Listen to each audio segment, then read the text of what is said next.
Bom, vou começar a gravação, só um minuto.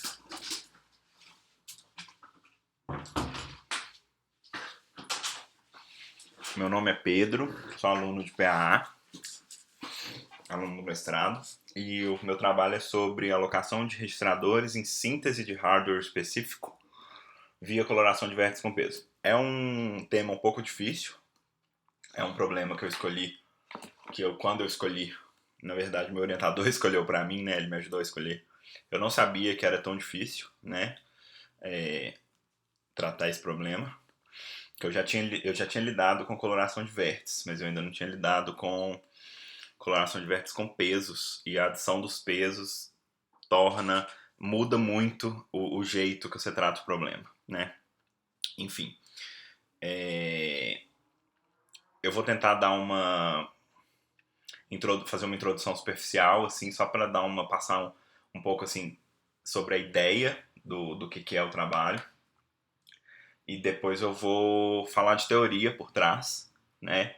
De alocação de registradores e do próprio problema por completo, que é a coloração de vértices com peso, para depois chegar no problema que eu vou abordar. Então, eu vou fazer o seguinte: a princípio, eu vou dar uma introdução superficial sobre o assunto, depois eu vou em outro lugar que não tem nada a ver, né, para criar um pouco de teoria, para fundamentar a teoria. E aí, a partir dali, que eu vou chegar no problema que eu estou atacando com esse projeto. Eu trabalho no laboratório de compiladores, então eu procurei fazer algo que está relacionado ao que a gente faz lá no laboratório. E recentemente a gente trabalhou muito com uma nova análise de ponteiros, uma análise de desambiguar ponteiros. E não tem muito a ver, mas essa análise que a gente usou, de desambiguar ponteiros, ela usava uma range analysis, uma análise de tamanho de variáveis, de largura de variáveis. E aí, baseado nisso, eu resolvi fazer a alocação de registradores para hardware específico, né, para aplicação específica. A maioria das pessoas lá no laboratório, quando faz PA, fazem alocação de registradores. Eu quis fazer um pouco diferente, assim, né, atacar um problema mais específico. Então vamos lá. A ideia é que eu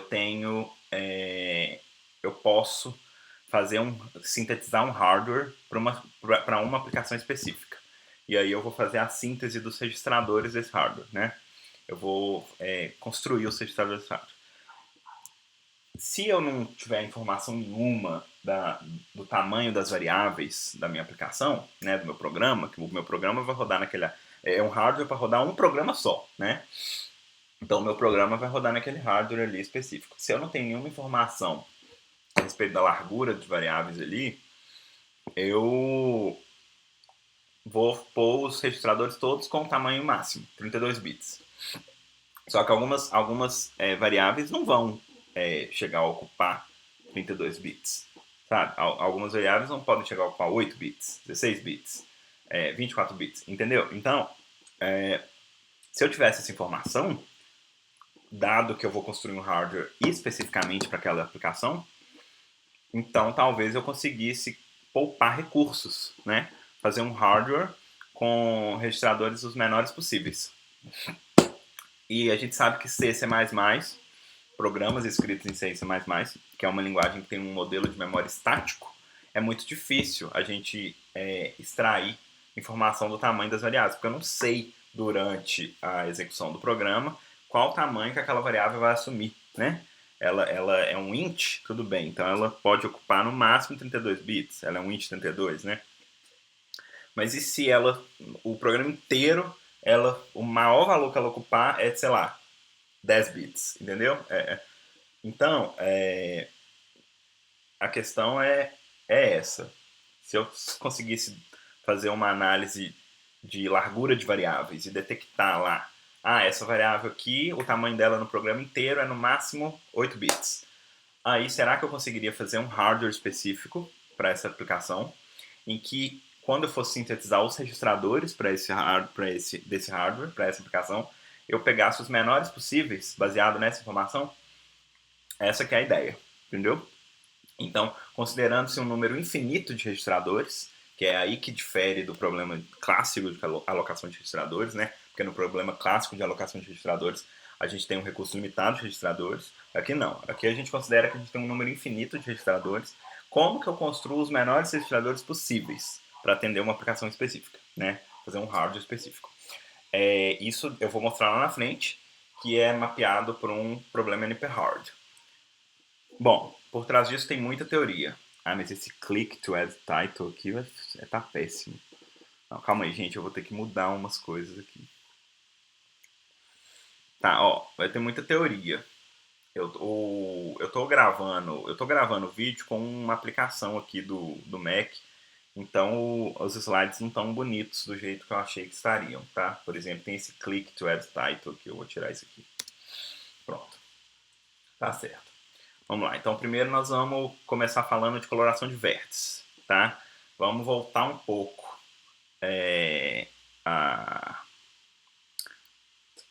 Nossa, esse subtítulo aqui tá errado. Não, tá certo. Vamos voltar um pouco na teoria, antes de eu explicar direito como que eu vou chegar no problema que é NP-hard, a partir daquele problema que eu apresentei superficialmente. E vamos falar de alocação de registradores comum, tá? Alocação de registradores comum. Como é que eu faço alocação de registradores no projeto de... Quando eu estou projetando um compilador, como é que eu faço o assignment de variáveis para registradores? A primeira coisa que eu preciso é fazer uma análise que a gente chama de... É uma análise sensível ao fluxo, né? Que a gente chama de análise de variáveis vivas. Que é uma análise que ela é... Quando eu falo que ela é sensível ao fluxo, é porque ela analisa... Ela atua sobre o fluxo do programa. Tem o programa, e aí ela vê o fluxo dele, né? Ela é sensível ao fluxo do programa, ela vê o que vai acontecer no programa, e no final ela dá um resultado. E o problema de... Essa análise de variáveis vivas ela é fundamental para a alocação de registradores. Quando que uma variável está viva? Uma variável está viva imediatamente antes do seu uso. Então, por exemplo, se eu tenho uma linha lá que é x recebe a mais b. Então, antes daquela linha ali, a e b tem que estar vivas no programa. A e b tem que estar disponível para mim em registrador. É isso que significa a variável estar viva. Ela tem que estar disponível no registrador. Entendeu? E uma variável ela morre quando ela é redefinida. Quando o programa está no formato SSA, que é um formato que a gente chama de Static Single Assignment, que basicamente, no programa SSA, cada variável ela é definida apenas uma vez. Então, quando eu tenho um programa no formato SSA, dá para você construir um grafo de intervalos das vidas das variáveis. Então, por exemplo, já que no programa SSA cada variável é definida somente uma vez, então, entre o ponto que ela é definida e o último ponto que ela é usada, ela está viva. Certo? Ela está viva nesse intervalo. E aí, se eu pegar as variáveis que estão vivas e entrelaçar os intervalos delas, comparar os intervalos, eu posso construir um grafo de intervalos. Um grafo de interferências, né, dos intervalos. Então, vamos supor que eu tenho lá o meu programa, e aí eu rodei a análise de variáveis vivas no meu programa, e eu tenho as variáveis A, B, C, D, E, F, G. E aí eu vejo que a variável B, ela dura esse pedaço aqui, tá vendo? Ela dura esse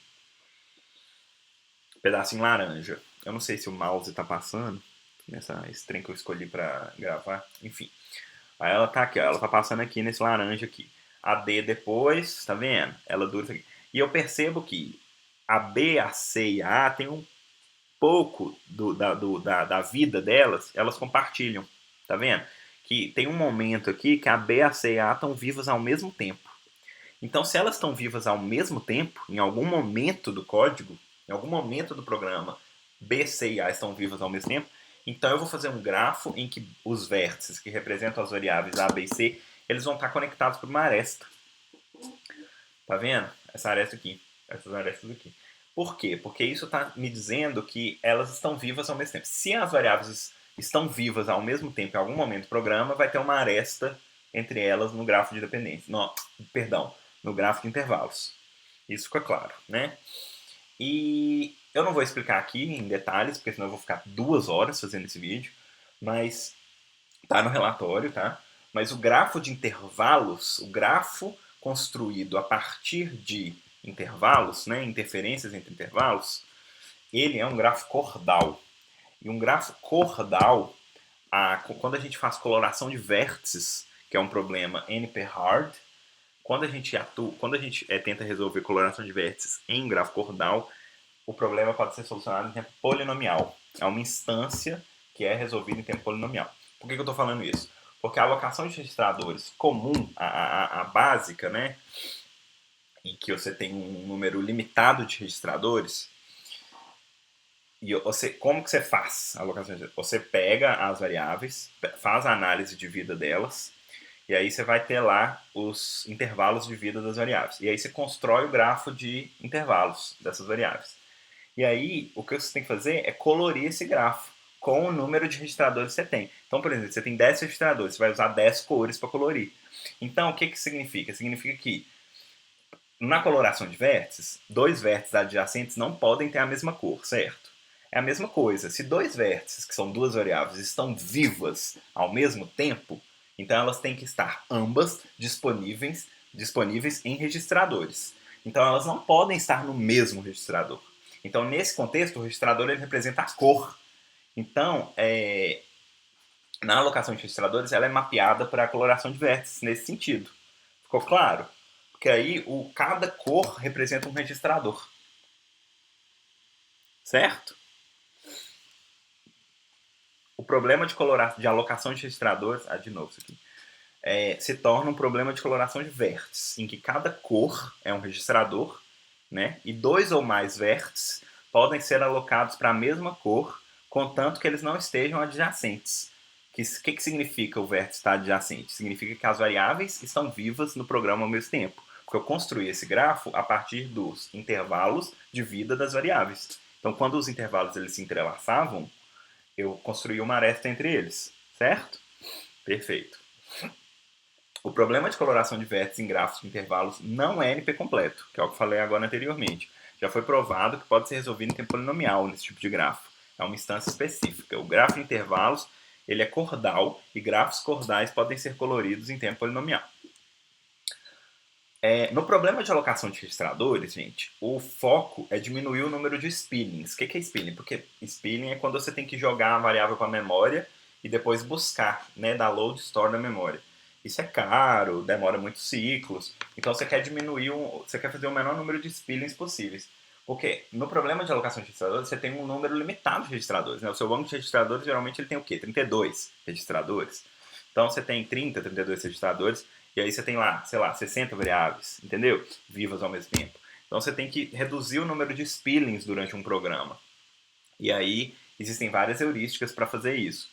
Porque tem um número limitado de registradores, né, disponíveis no processador. Então há um número limitado de cores disponíveis para você colorir o grafo de interferências, de intervalos. Então você tem um grafo de intervalos que ele é colorível com 10 cores, mas aí você tem 5 cores.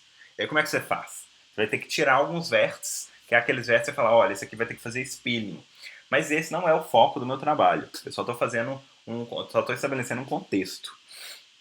Porque o nosso problema é outro.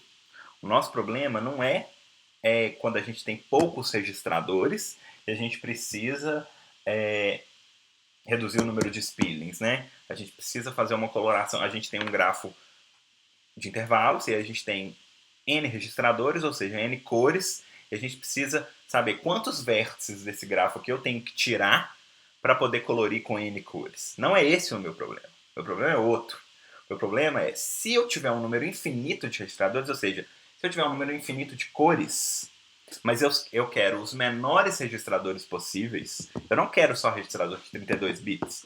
Eu quero um registrador de 8 bits, de 4 bits, de 16 bits. Se eu quiser os menores possíveis, e eu não quero que eles tenham o tamanho máximo, né, 32 bits, eu quero algo mais preciso, como que eu faço isso? Eu tenho um infinito número de cores, mas eu quero o menor número de registradores possíveis. Aí eu tenho que adicionar uma informação a mais, que é a largura em bits da variável. É quanto que aquela variável pode assumir em bits no programa inteiro. E é aí que a gente entra em uma outra análise que tem que ser feita, que é a análise de largura de bits, que a gente fez no laboratório.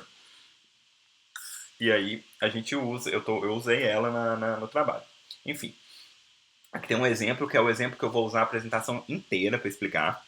Basicamente é o seguinte: eu tenho ali A, C, A, B, C, D, E, F. Eu tenho 6 variáveis, certo? E eu tenho a largura em bits delas. Eu tenho que a largura em bits da variável A é 28, a largura C é 16 bits. Então, C só pode assumir no programa inteiro, no máximo 16 bits. Então, por que eu vou construir um registrador de 32 bits para C? Vocês estão me entendendo? É mais ou menos por aí. E aí, quando eu vou construir o grafo de interferências, como é que a gente constrói o grafo de interferências? Eu expliquei lá atrás. A gente pega os intervalos e vê quais intervalos se entrelaçam. Aí eu vejo que A e C estão se entrelaçando aqui. Então, se A e C se entrelaçam, vai ter uma aresta entre A e C, tá vendo? Então, eu faço o grafo de interferências, o grafo de intervalos, perdão, entre os intervalos, né? E eu adiciono um peso nos vértices, que é exatamente o valor da largura em bits de cada variável. Perfeito? É isso que eu faço. Então, eu não estou aguentando esse click to add title. Saco esse negócio. Então, vamos lá. Então, eu considero a largura em bits, né, a largura das variáveis em bits durante a execução do programa, como sendo os pesos nos vértices. E eu acho colorações válidas com o menor peso possível. O peso de uma cor, agora, vai ser, por exemplo, se eu coloro A e C, né? Não, se eu coloro A e D com a mesma cor, A é 28, D é 5. Então, o peso da cor que eu colori A e D é 28, porque o peso vai ser o maior, porque é o maior registrador. Imagina que eu vou fazer um registrador, e nesse registrador eu vou alocar A e D. Então, qual que é o tamanho desse registrador? Ele tem que ter 28 bits, certo? Porque ele tem que caber A e caber D. Então, a cor, o peso da cor é o maior peso daquele vértice que é coberto por aquela cor. Tá? Eu vou chegar na modelagem lá na frente, tá? Esse problema, gente, consiste em achar uma coloração de vértice de peso mínimo. É a coloração de vértice com peso. Chegamos no nosso problema. Ele é NP difícil. Não foi provado ainda que se ele é polinomial para grafos de intervalos. Então a gente vai partir do pressuposto que ele é NP difícil, porque já foi provado que ele é NP difícil. Então, coloração de vértices com pesos. Modelagem. Eu vou passar rapidaço pela modelagem, tá? Eu tenho SA, que é o ponto em que a variável A é definida, e término de A é o ponto em que a variável A é utilizada pela última vez. Então, entre SA e TA, se a A não foi redefinido, né, porque está em SSA, ela só foi definida uma vez, então ela está viva nesse intervalo. Aí, com a informação de largura de bits das variáveis, né, se eu tenho quando que as variáveis estão vivas e qual é o valor máximo que elas podem assumir durante o programa, eu consigo extrair disso um grafo de intervalos com pesos nos vértices, em que cada vértice V, em que cada vértice em Vzão, né, G Vzão Ezão, corresponde a uma variável no programa. E uma aresta A1 e A2 existe, se somente se as vidas das variáveis A1 e A2 não se sobrepõem. Tá errado isso aqui. Existe se somente se as vidas se sobrepõem. Né? Tá certo. Então, por exemplo, se a vida das variáveis A1 e A2 se sobrepõem, tem uma aresta, certo? Porque eu não quero que elas sejam coloridas com a mesma cor. Eu não quero que elas estejam no mesmo registrador. Porque elas têm que estar disponíveis ao mesmo tempo. Elas estão vivas ao mesmo tempo, certo? Ok.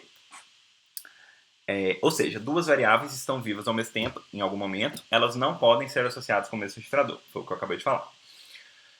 Dessa forma, procuramos uma coloração P para esse grafo G, que corresponde a uma associação de variáveis a registradores, que representa uma solução para o problema. As variáveis vértices coloridos com uma mesma cor podem ser seguramente associados ao mesmo registrador. Essa é a ideia.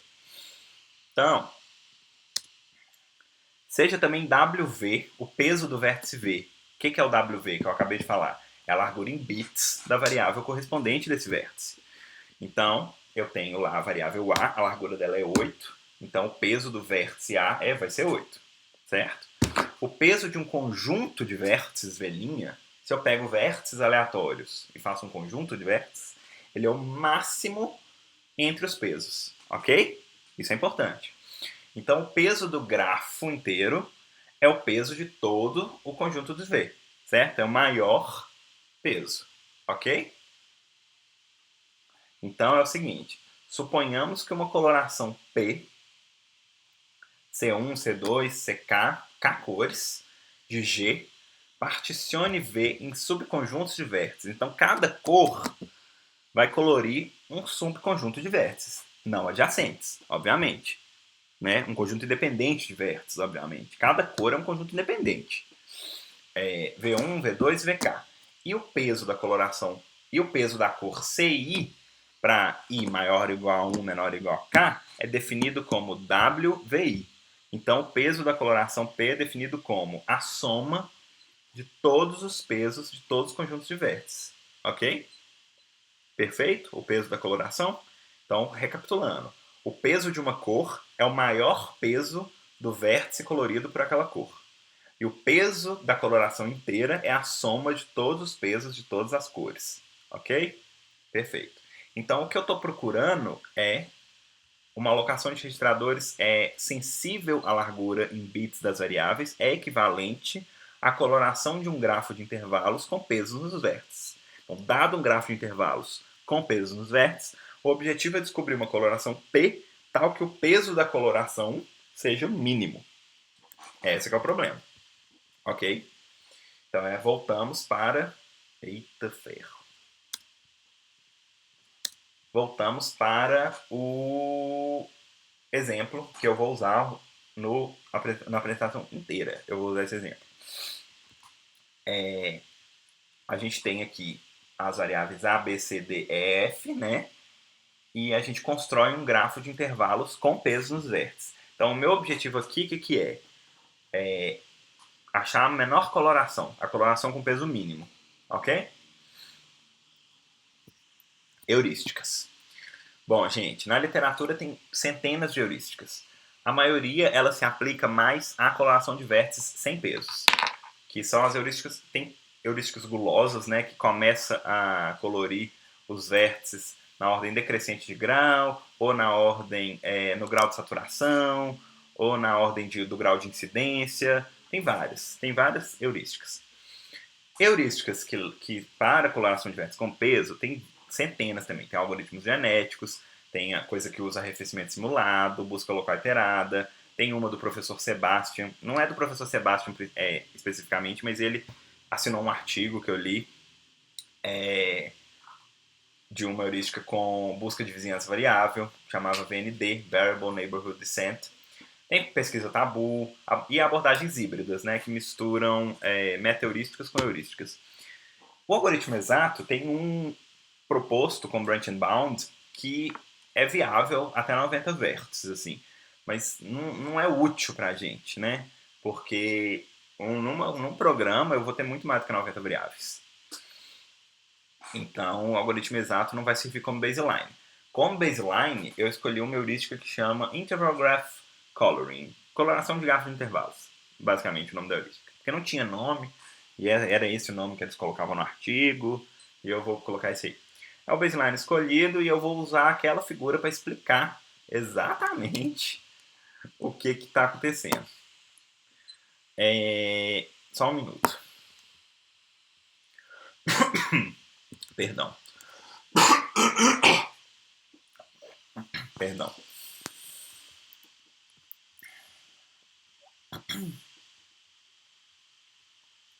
Vamos lá. O que a heurística faz?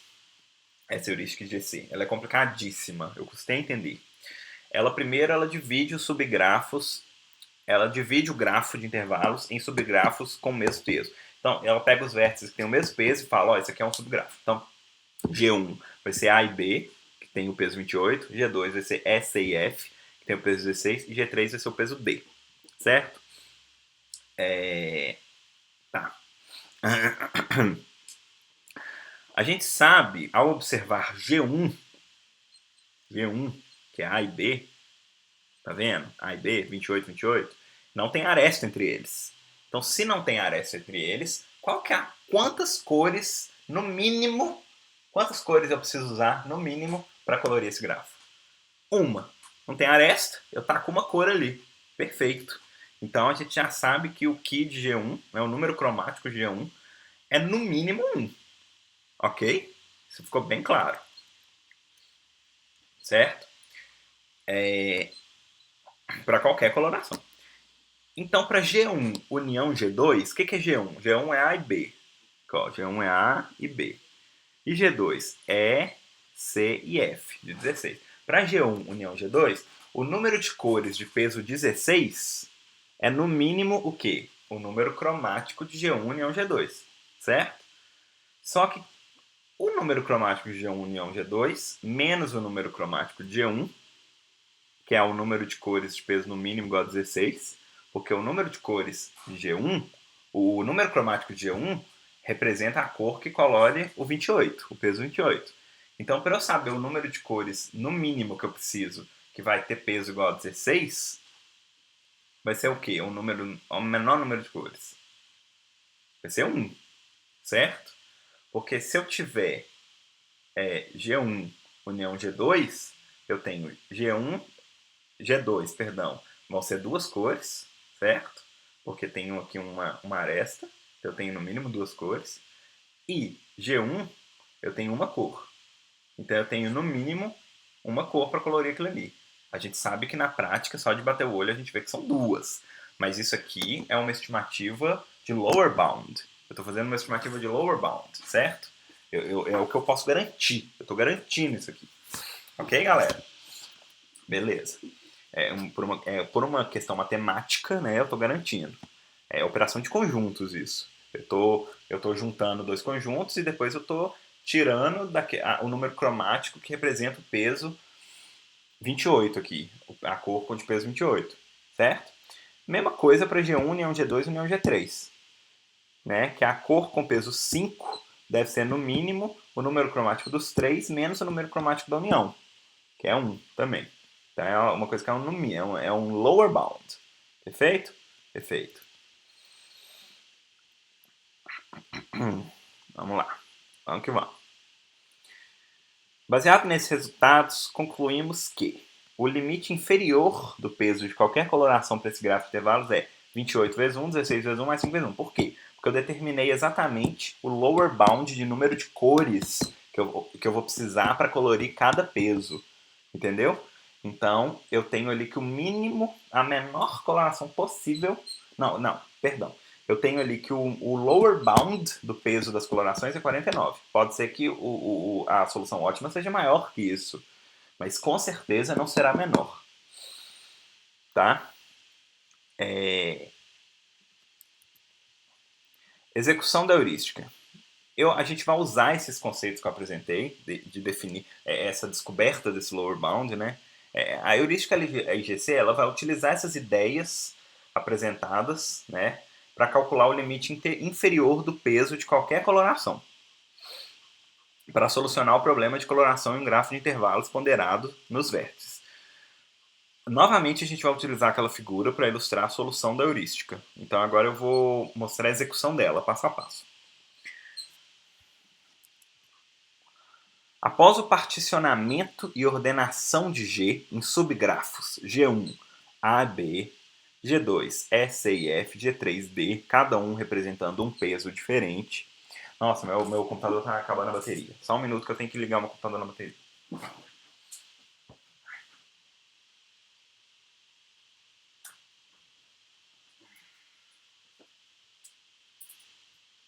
Não sei dar pause nesse negócio.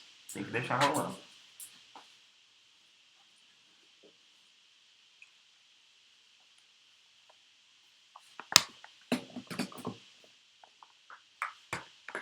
Pronto. Bora lá. Depois que eu particionei os subgrafos, né? O que a gente vai fazer? Primeiro a gente vai tentar mover os vértices de GI para I maior ou igual a 2, maior ou igual a 3 para G1. A fim de que decrescer o número cromático de cada G, de cada subgrafo, sem acrescer o número cromático de G1, que é representado por X, nesse X, esse Ki G1. Uma vez que G2 tem o maior peso entre os subgrafos, certo? Reduzir, que é 32, né? Porque G2 a gente vê que tem 16 ligado com 16 aqui. Então, com certeza eu tenho duas cores aqui, certo? Como G2 tem o maior peso, reduzir o número cromático de G2 é preferível. Então a gente observa que o número cromático ele é igual ao tamanho do clique. Ele é igual ao tamanho do clique. Cacete. Perdão, foi um despertador aqui que tocou. Tá. Tá, a gente observa. Perdi. Saco. Tá bom, o que a gente observa? A gente observa que o número cromático ele é igual ao tamanho do clique máximo em grafos de intervalos. Então a gente sempre tenta mover os vértices dos cliques maximais de GI para G1. Dessa forma, o número cromático de GI ele pode ser diretamente decrescido. Então, para G2, o único clique maximal que eu tenho é CE, certo? Que é um clique. 16, o E ligado no C aqui, esses dois nós. 16, né? 16 com 16. Se eu mover C para G1, eu vou diminuir o número cromático de G2, que agora eu só vou precisar de uma cor para colorir G2. Porém,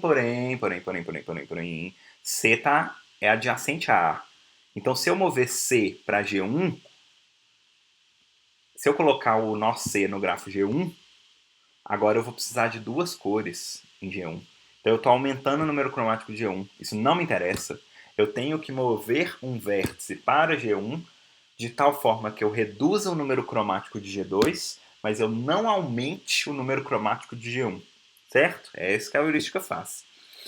Agora, se eu movo o nó E, perfeito? Se eu movo o nó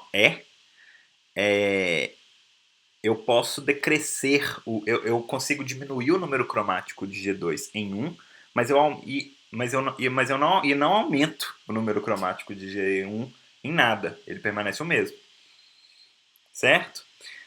Bom, o novo subgrafo G'2, C e F, que agora eu tirei R de G2 e pus em G1, ele pode ser seguramente, nenhum vértice MOS pode ser seguramente movido para dentro de G1. Né? Então a gente passa agora a processar G3. Adicionando D em G1, a partir de G3 é só D, né? Se eu tirar D e colocar em G1, eu vou aumentar o número cromático de G1, certo? Então eu não posso fazer mais nada com G3 também. Então o processamento de G1 está acabado. Não vou tentar mais diminuir os outros números cromáticos passando vértices para G1. Então agora eu vou fazer isso em G2. Aí depois eu faço em G3, certo? E aí eu vou fazer isso para sempre. Aí quando acabar essas iterações, eu vou ter uma partição final que é G1. Vai ter A, B e E, que eu pus o E em G1, tirei de G2, estava em G2, né? G2 vai estar o C e o F, G3 vai estar o D. E a coloração vai ser uma cor para A, B e E, uma cor para CF, uma cor para D, com peso 49. Perfeito? Arrasamos nessa coloração, que é igual ao limite inferior. Ok. Aqui está o código. Ele é n ao cubo, ou seja, para cada... Ele pega os subgrafos, ordena, certo? Em ordem decrescente dos pesos. Para cada geninha, ele vai computar o número cromático do Gzinho, que é uma coisa em tempo polinomial que a gente faz. É muito fácil, inclusive. Tá no relatório. É só você calcular o path width dos cliques, das cliques. É uma técnica que é polinomial porque o grafo é cordal. Porque se o grafo não fosse cordal, obviamente que o subgrafo de um grafo cordal é cordal, né? Por uma questão de teoria de conjuntos. Mas eu não sei se eu conseguiria provar isso muito facilmente, mas isso é um pouco meio intuitivo. Enfim, aí eu pego os subgrafos, né? Que são cordais também, computo o número cromático, e aí para cada GJ eu tento diminuir, enquanto existir um subconjunto de vértices tal que diminua, se eu mover, diminui o número cromático de GJ e não aumenta o número cromático de GI, eu faço essa troca, ok? E a segunda fase aqui, eu expliquei ela melhor no relatório, mas ela é aleatória. Ela tenta de novo fazer novas movimentações aleatoriamente para ver o que acontece. É meio golpe, assim, sabe? Não gostei muito dessa segunda fase, não.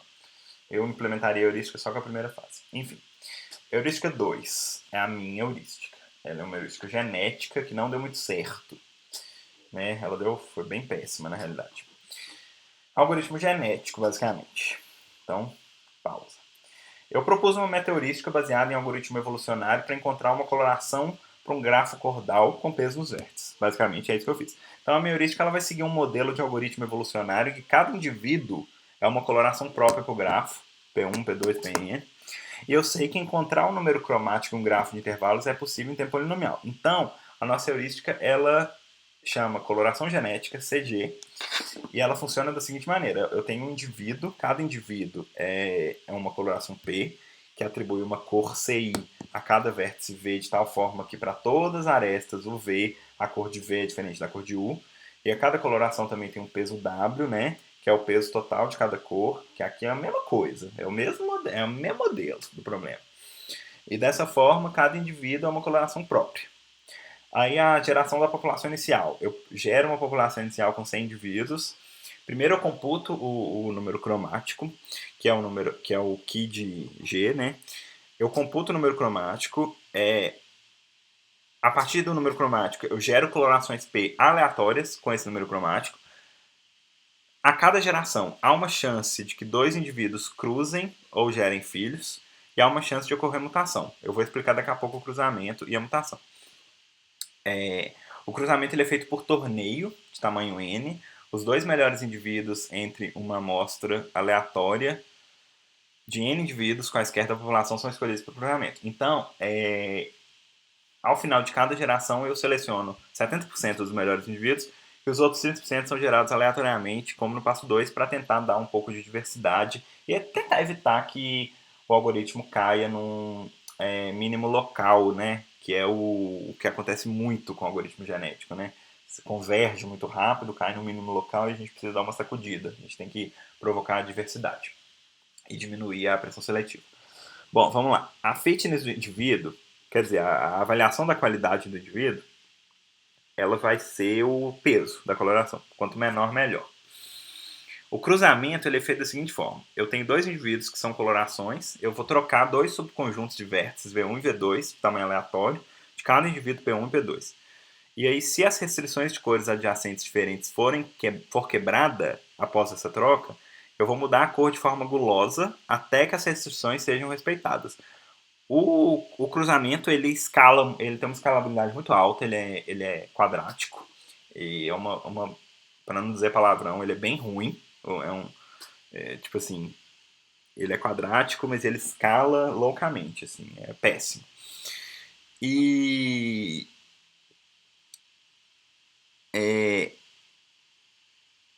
desse cruzamento vai surgir dois filhos. Um que herdou um subconjunto de P1 e o outro que herdou um subconjunto de P2. Aí eu vou pegar os 4 indivíduos, que são os dois pais e os dois filhos, e vou comparar. E vou pegar os dois melhores. Se os pais continuarem melhores que os filhos, eles continuam na população. E eu descarto os filhos.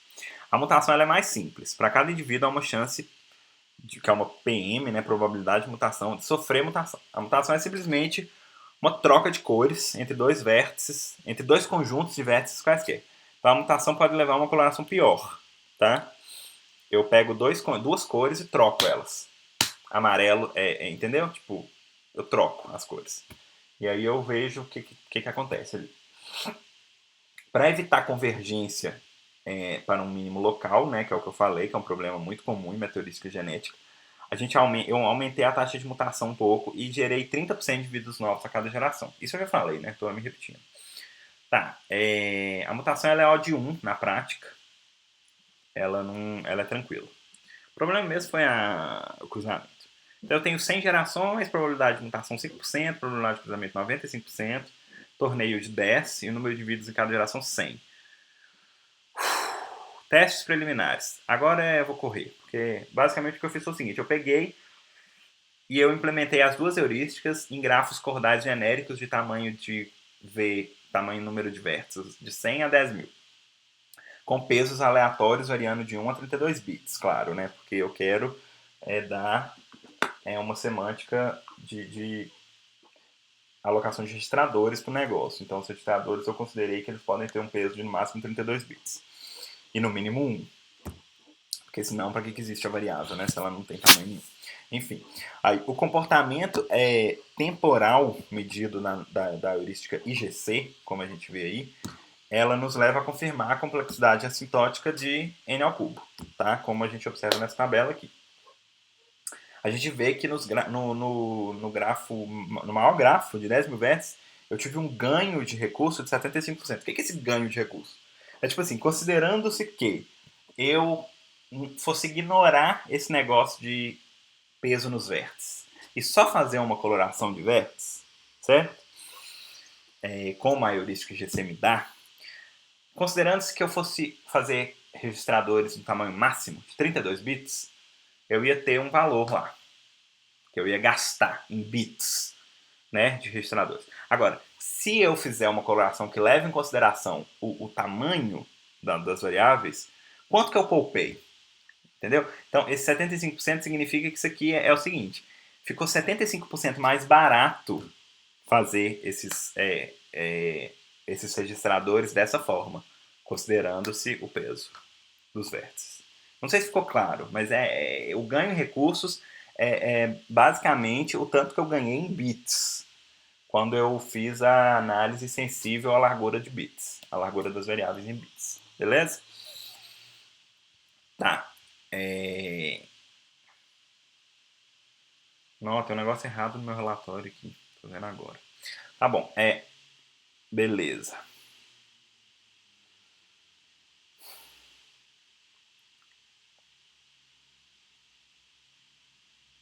Ah, eu esqueci de falar uma coisa da minha heurística aqui. Da minha heurística genética. A operação mais cara, como eu disse, é o cruzamento.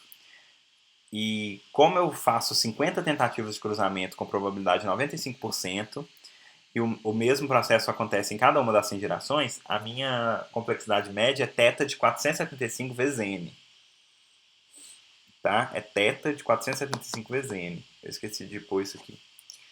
Os resultados da minha heurística, elas estão verificados na tabela. Cadê a tabela? Aqui é a tabela. Pois é, aí o que acontece? A minha heurística ela escalou demais. No grafo de 3.200 vértices, ele demorou 20 horas para rodar. Porque era muito conectado. Era um grafo cordal, mas altamente conectado.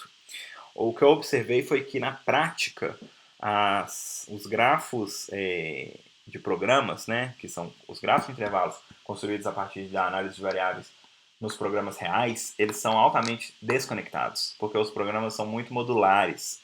E a minha análise ela não é interprocedural, ela é intraprocedural, ou seja, ela é uma análise de variáveis vivas que ela não considera que uma variável viva continue viva depois que eu sair da função em que ela estava viva. Ela é intraprocedural, ela só vai atuar dentro das funções. Fora da função, ela não tem conhecimento. Então, por causa disso, essa minha análise de variáveis vivas intraprocedural, ela gera grafos muito desconectados quando eu vou rodar num programa real. E esses grafos genéricos que eu mandei criar, grafos cordais genéricos de 100 a 10 mil vértices, eles são conectados, eles são 100% conectados. Eu tinha um gerador de grafos que eu estava usando para matéria de Sebastião, eu peguei e usei, e eu esqueci desse detalhe, eles são altamente conectados, então não refletem muito bem a realidade do problema, né, nesse sentido.